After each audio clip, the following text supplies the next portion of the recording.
Shoes. We are loving my veteran. I want to say good morning. It's super foggy here, so I see a lot of fog behind me. Sorry. Um, just wanted to tell everybody good morning. And we are going to talk this morning about relationships and what about me? It's kind of tough when we sit back and we think about what about us? Where do we as the spouses and partners and caregivers, how do we take care of us? And so, when I did a little research,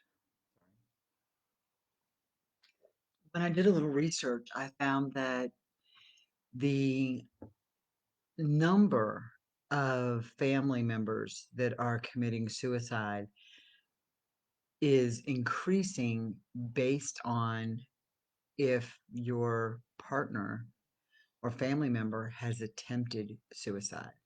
So if they've either attempted suicide or become successful at suicide, then your chances of feeling that anger and depression skyrocket with just that number. And I found that that was very discouraging, and a huge statistic.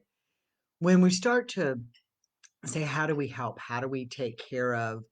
What do we do? What can I do to help my veteran? There is so much out there on PTSD. You can find good information, you can find bad information on PTSD out there, but it's always PTSD information on how do I take care of the person with PTSD? What are they going through? What is their what can we do to help them? There's so little out there on what can we do for us? Where are we at in this? So PTSD affects the entire family. It doesn't just affect the veteran. And we find that it is overwhelming that they're like, well, you need to do and you need to do. And when I am on so many of these groups, and we have so many of these people who talk to us and come to us and say, Stacy, this is what we're seeing.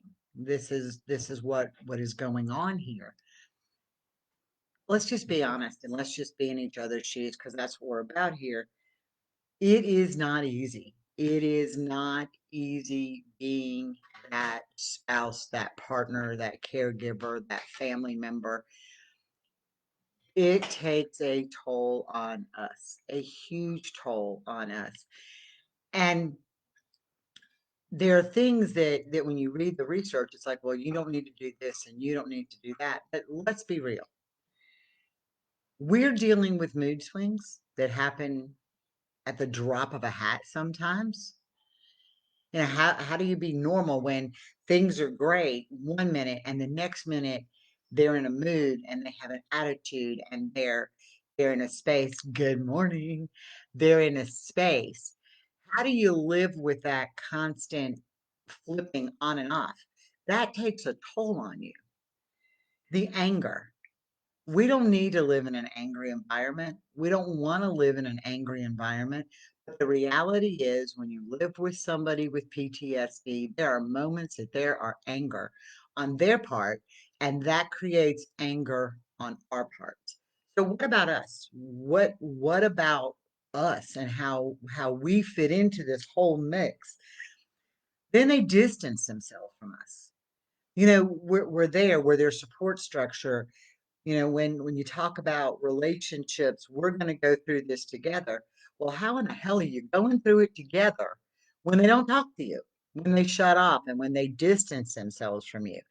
How are you supposed to deal with that? So it just keeps fueling this stuff. Then we have these tasks that come up, and there's this constant state of we ask them to do something, or and it doesn't get done. You know, it's great. Pam, it's fine. I got your applause. It was great. Sorry. But it is we ask them to do something and it doesn't get done, and it's like we're talking to the wall. There's times that I have a better chance of going out and asking the rock in the yard to do something than to get Carl to do something. It's very rare, but it does happen, and it becomes incredibly frustrating from that aspect. We just get overwhelmed in that moment of that. Um, they don't follow through. We're gonna do this. I'm gonna go to counseling. I'm gonna go get help. And they don't. So what happens to us? We feel like we're not worthy of them getting counseling, that they don't feel that we're important enough to go get that help. So now our self-esteem is like in the toilet, and that's just the reality of where we are. That we walk on eggshells so many times because we don't know what's going to trigger them. So you watch your day go on and you're kind of afraid, oh, am I going to tell him this? Or what if I say this? Or, just normal things that happen in a normal relationship, and the bad stuff comes in and you want to discuss it with your spouse. And then we get afraid to say it because we know if we say it, it could put them in that space. And so we're dealing with that. You know, "Well, you got to tell me everything." Okay, but when I do, you get in a mood, and I don't want to deal with you breathing heavy or slamming a door or any of the other things that come with this. I mean, we just don't want to do it. So over time, it gets really hard to deal with. And then, of course, and we've all heard it, the ugly, hurtful, hateful things that come out. It's all your fault that our life is like this. You're the one who's doing this to me. I hate you. I want a divorce. I'm done. You're so dumb. Um, why are you doing this to me? We have to deal with that. So as a response, go back and look at the definition of PTSD. PTSD's definition is a traumatic event or a series of events that you find a lot of times that happen in relationships where there is abuse going on. And I'm not talking about the physical kind here, I'm talking about this mental kind that you don't know is going to happen from one day to the next.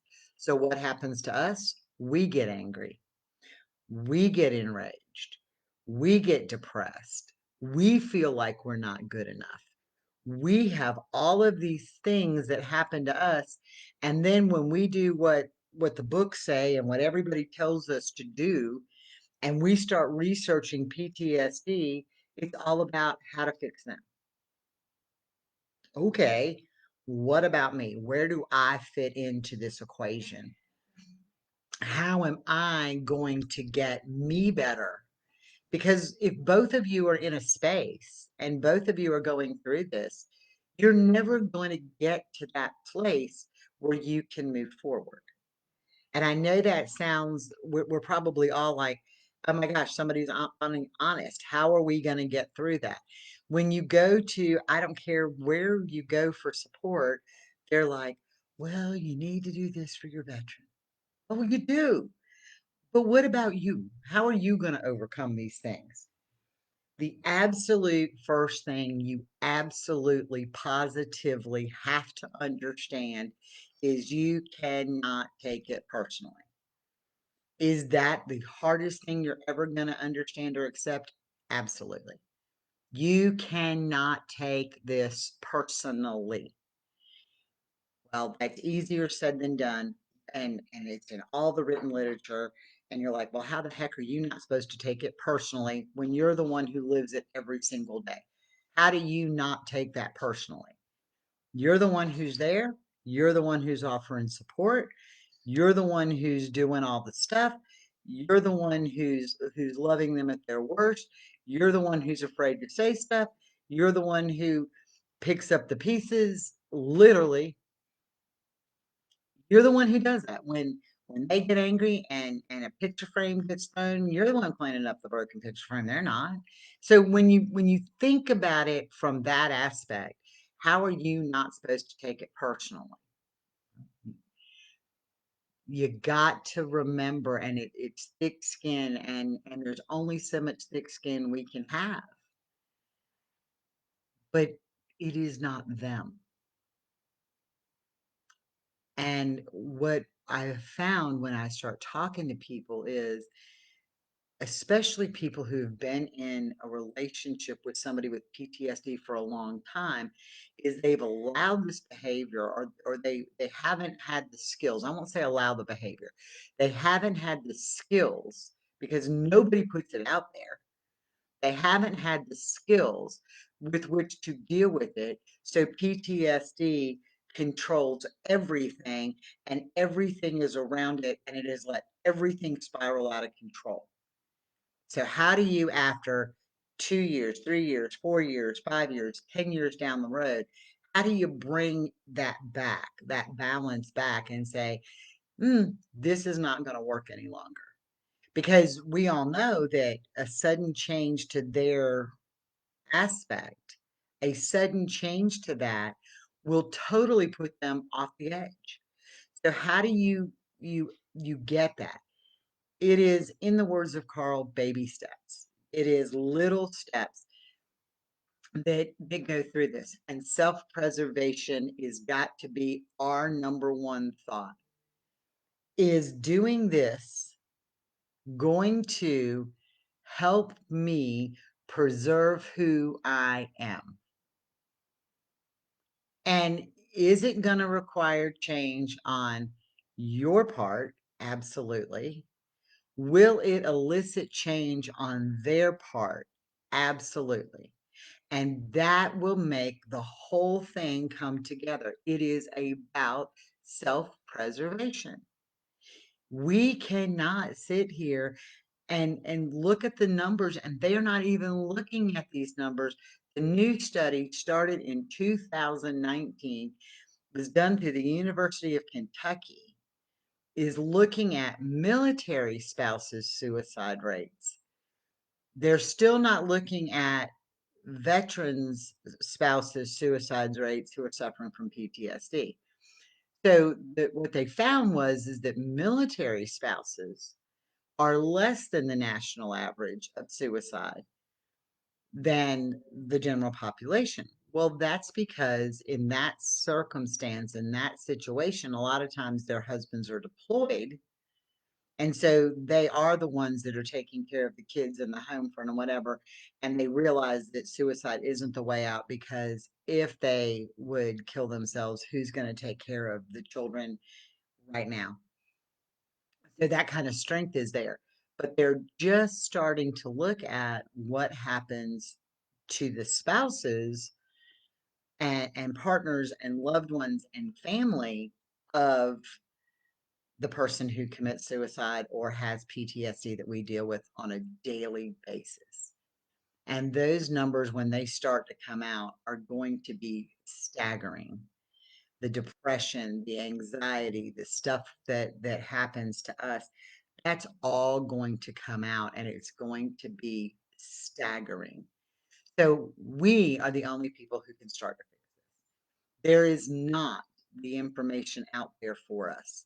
So when we come together as a group, as a community, and we start pulling ourselves together and putting our own information out there as a way to help survive, we're going to get better at what we do. So it is incredibly important that we learn that it's tough. We have to accept, and we have to get ourselves to accept the fact that all of this crap that we go through, if they didn't have PTSD, would be considered at times a mental abuse almost. But when you look at it from a different perspective, and you know I'm about perspective, let's say that your veteran didn't have PTSD, but your veteran had cancer. And he was in an enormous, he or she was in an enormous amount of pain. And he or she was at a moment where they were at their bottom on chemo, and they were vomiting, and they were doing all of this. Would you at that point be the one to help them through that? Would you at that point be the one to help them through the sick at their stomach, the weakness that they can't do, the holding their hand when they go up and down the stairs, the all of those things? Yeah, you would. And if somebody is suffering from a disease, and they're in pain, a lot of times we're like, it's just because it's the pain that's causing this to happen, so I don't take it personally. But because PTSD doesn't always have physical manifestations, we just accepted that it's just the way it is. Then you get these people who are like, well, we can cure it. There is no cure. Let's just be honest. There is control, but there is no cure. They can manage some of the symptoms and the signs, but there is no cure. And there are days that they can manage it and days that they can't. And that's just where we have to learn to accept and move on. And how do we do that? We have to take care of us. I know y'all listen to me say, and all of these things say, take care of yourself first. Take care of yourself first. Well, how the heck are you going to do that? Let's be realistic. You have to take care of yourself first. You have to find something, some place, something that lets you find a moment for you. Remember the other last week we talked about moments in our lives. There are 24 hours in a day. There are 60 minutes in an hour. There are 60 seconds in a minute. Our good and our peace is managed in moments, not in days or events. So just utilize that theory when you're going forward. We're going to talk all week about tips and suggestions and things to empower us that not only help our veteran, but are going to help us. How do you get through these mood swings? How do you deal with this nonsense?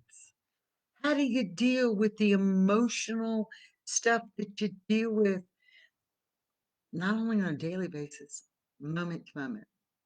Good moments, great. Bad moments, we have to deal with. How do you learn to de escalate? How do you put yourself first? I'm sorry, y'all. I have an amazing friend, Jenny Lutz, who I've met through this. And I cannot stress how much what she has said matters.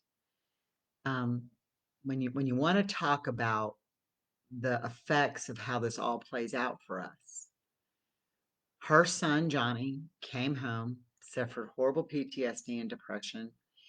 He actually took his own life. Her younger son found him.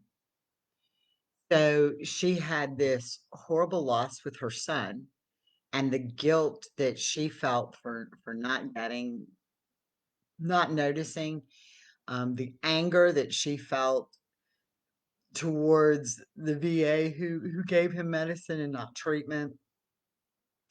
That would have been enough as a mom to lose your son to just roll over.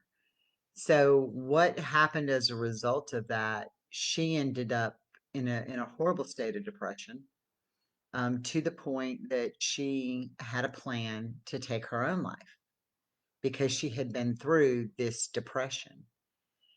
And she snapped out of it and she said, I'm not going to do this. I'm going to find a way to help others, because if I don't, and I don't get out of this depression, then it's just going to cycle through. Well, 18 months after Johnny took his life, his younger brother Justin, who found him, took theirs. And so, um, it's funny. I'm looking at Shauna's message to me about the fact checkers. So she took her own, he took his life. And so here is this lady, this woman, this mother who lost two of her children to side effects of PTSD one, and then one to the side effect. And she managed to find a way to go on. And she's taken all the negative and turned it into positive so it never had to happen to anybody else. And that's where we have to become. How do you deal with the constant stuff? Not taking it personally. No, that is the toughest thing ever. because I take it personally. I took it personally. I would sit here and say, well, you need to, and you should, and you do. And I'm like, whoa, whoa, whoa, whoa, whoa, whoa, whoa, whoa, whoa. Does that mean I'm not good enough? Because that's how I took it. That isn't what he was saying. That's how I took it. How often do we as partners hear them pick a particular when they're in that mood, pick a particular topic and talk it to flipping death? Okay, just saying. Well, 16 days ago and 3 hours and 27 seconds ago, you did this. Okay. And we talked about it, and I'm not doing it anymore. But you did this, and you did this, and you did this. And we talked about it the other day. It's kind of like the song that never ends. They just go on and on and on about the same thing over and over and over again. And so you're super frustrated by this point, like super frustrated. And this is fueling the fire because for the time of their episode, you're hearing this negative over and over and over and over and over again in your head. So now what are you believing? Don't take it personally. Easier said than done. But remember that that is a side effect of the disease. Side effect of the disease. It is not them. It is a side effect. They cannot turn it off. When you get to a point that you're really communicating with your veteran, you will realize they cannot turn it off. They can't stop that at that moment. So you have to get that and understand that moving forward. Don't take it personally. They cannot choose to turn it off. They get stuck in this state of alert. Sorry, my mom's dog is barking. They get stuck in this state of alert and they're stuck there. They cannot turn that off. They're stuck there. They don't just shut it off. So what does it do? It brings you and sucks you right into it. That's where we got to learn to get past some of these things. What tips do we use? How do we self-preservate? We have to learn that helping them helps us. And it's a combination and that balance that works. And that's what helps. Can you shut the door, please? And that's what helps us. Hold on a minute. Hey, babe, will you shut the door, please? Because I'm hearing mom yell at the dog. Thank you. Sorry, y'all. Mom's not used to me doing it. So how do we do this? Find your own buddy. Find your own support structure. Find a positive support structure. I will advise you, I cannot tell you enough. This is from my personal experience, so I can only base life on my experience. Finding a buddy, a partner, a support structure for you is amazing and you need it. I assure you, it is better to find someone, in my experience, that is living with someone with PTSD than not. Because these moments that they have are moments. And so when we vent to other people that don't understand these moments and that they are just moments, then they get the idea that we're living in constant state of physical abuse. They're worried about our own lives and our own safety. They're worried about that we're doing this. And these people who we vent to are going to be our friends or our family. Now they've developed a concept, a preconceived thing of our veteran. So our veteran who already has low self-esteem and low self-value and low self-worth now is feeling judged by who we're venting to. So I encourage you to find a buddy, a partner, a friend, a group that is uplifting and supportive, that when you need them, you can vent to them because we are walking in the same shoes. We get it. We understand it. We understand and we can help each other through this. Look, my first two marriages were not the best. The first one was violently physically abusive. The second one that lasted 28 years was emotionally abusive. So I'm in this relationship with Carl, and y'all know that I adore him and worship everything he does. And he'll tell you he doesn't know why, but I do. When he has his moments, when he has his anger and his rage, initially I was like, trigger physical abuse. It's going to happen. It's going to happen. It's going to happen. Well, there are moments that they were bad. Never hit me, but there were moments that were bad. When you hit the door and you put a hole in it, it was hard. I was like, oh my gosh, what about me and my own preservations? And I was flipping out. Then I realized after we learned to communicate, his anger and his rage and his frustration, it gets so out of control sometimes that he has to physically let it out. It was better out on the door than it was on me because remember, people, a lot of these guys learned how to kill people with their hands so they could do whatever to you. So take that and get that. But if I would have told my son, who's in his 30s, that Carl did that, he would have nutted up because his idea would have been, he's doing that to my mama. He wasn't doing that to me. He did it to the door. There's a big difference here. So I encourage you to find that partner that you can talk to, your buddy, to help you get through this, that's going to be the one who gets it. And so when these rage is going on, a lot of these people in these groups are like, he scared me, he did this, he did that, they did this, they did that. It was terrifying. And when you share that with somebody who doesn't get it, now there's that preconceived idea that it happens all the time, and it doesn't. It happens at moments, not on a constant thing. So find that support. That is the number one thing you can do. One, know that it's not personal. It is the disease, and find that support. That's why we are developing communities that support each other. And we're finally getting it to understand it's not just about the veteran, it is the whole of us. The other big key to this is be careful.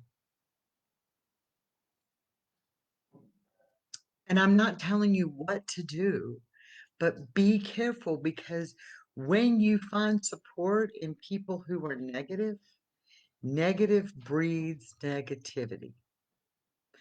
Yes, you want to be able to vent. Yes, you want to be able to say, it was a crappy moment. It was a crappy minute in our day. It was a crappy hour. It was a crappy whatever. This, and this happened. I'm so frustrated. I don't know what to do. I'm tired of being tired. I'm tired of feeling like I'm the only one who's going through this. I'm tired of feeling like I'm the one who's doing this. You want somebody at that point who can come in and uplift you and say, I got it. I understand it. It happened to us. But guess what?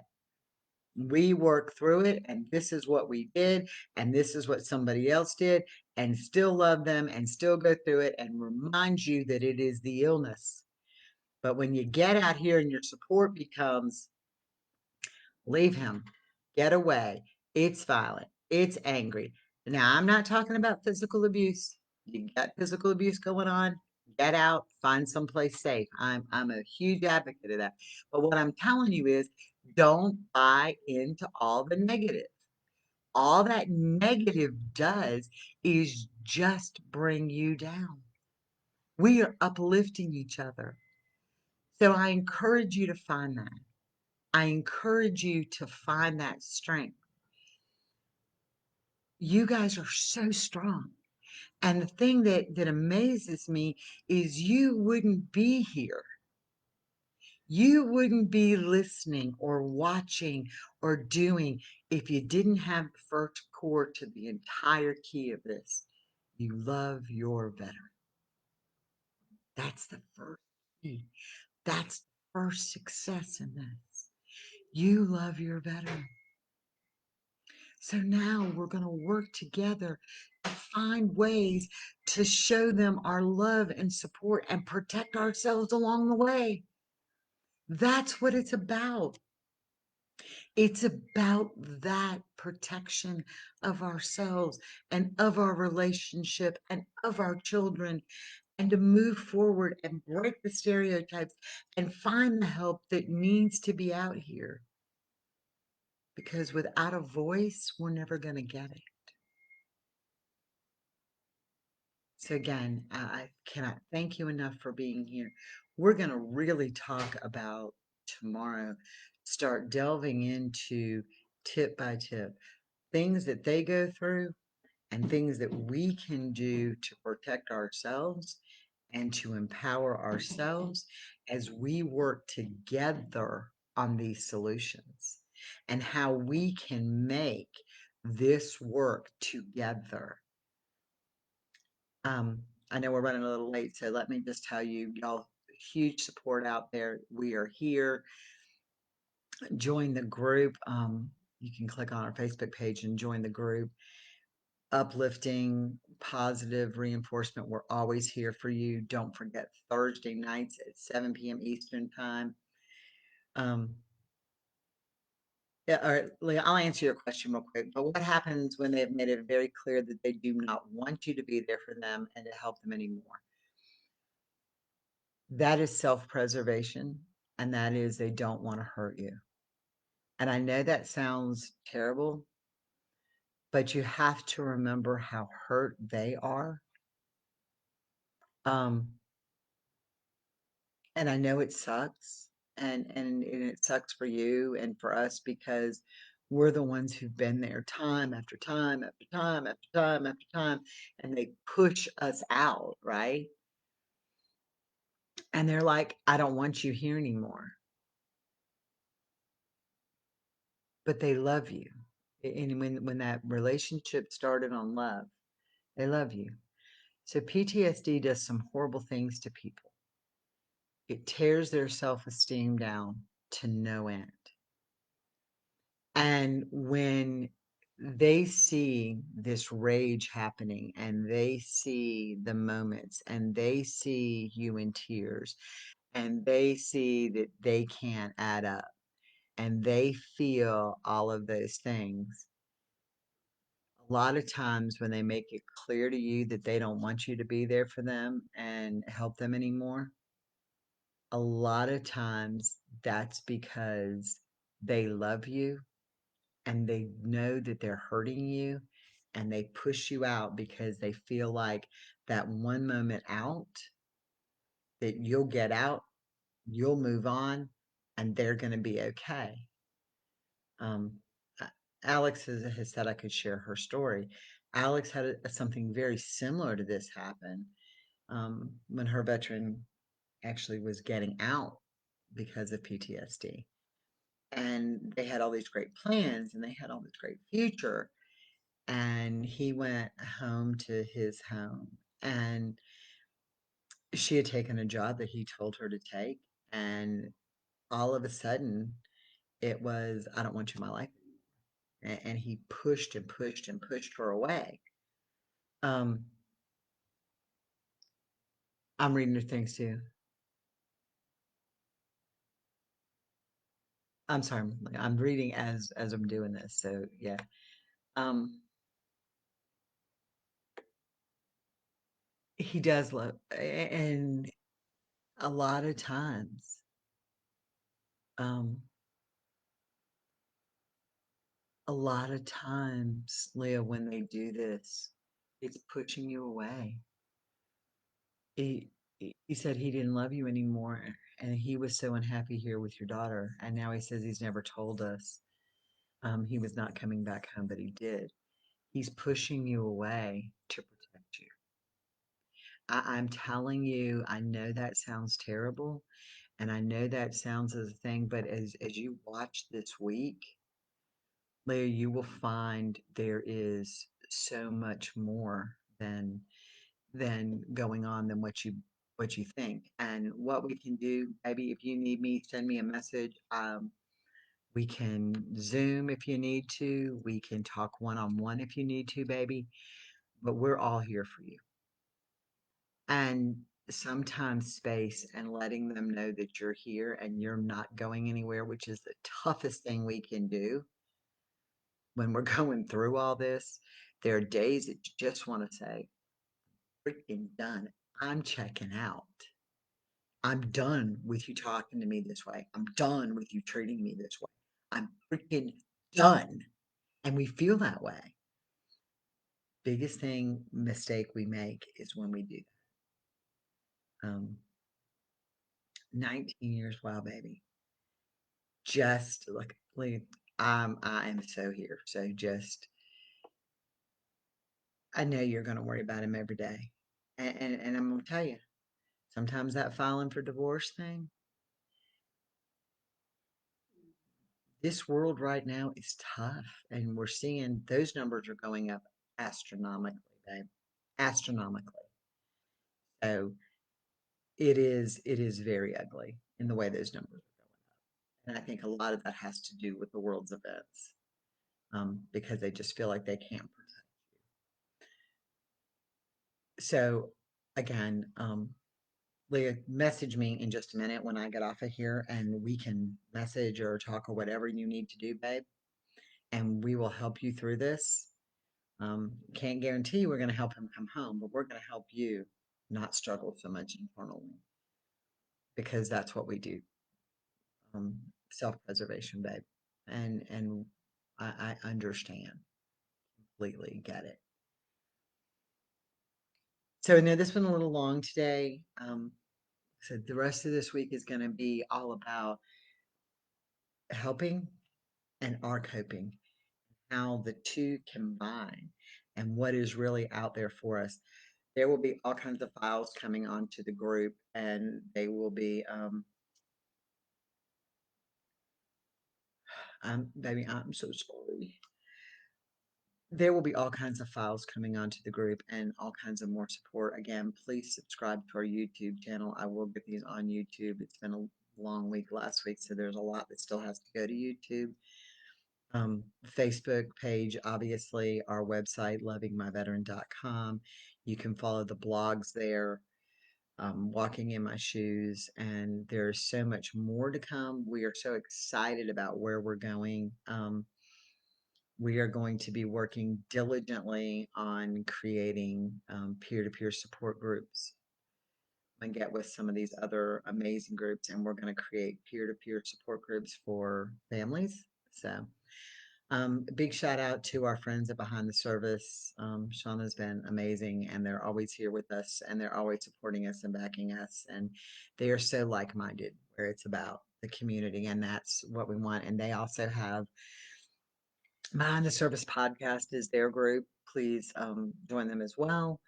So if you're not on our group, um, I encourage you to do that. And there's just so much more positive coming forward. And the thing that's so good about this is that it's growing so fast, and we're trying so hard to keep up with what we need to because there's so much that needs to be out there. Again, thank you for being here. I'm Stacy. This is Walking in My Shoes. We are loving my veteran, and I assure you, you are not alone, and you matter to all of us. So have a blessed day. Plenty more coming today. Check the Facebook page, website, and this group. Have a blessed day.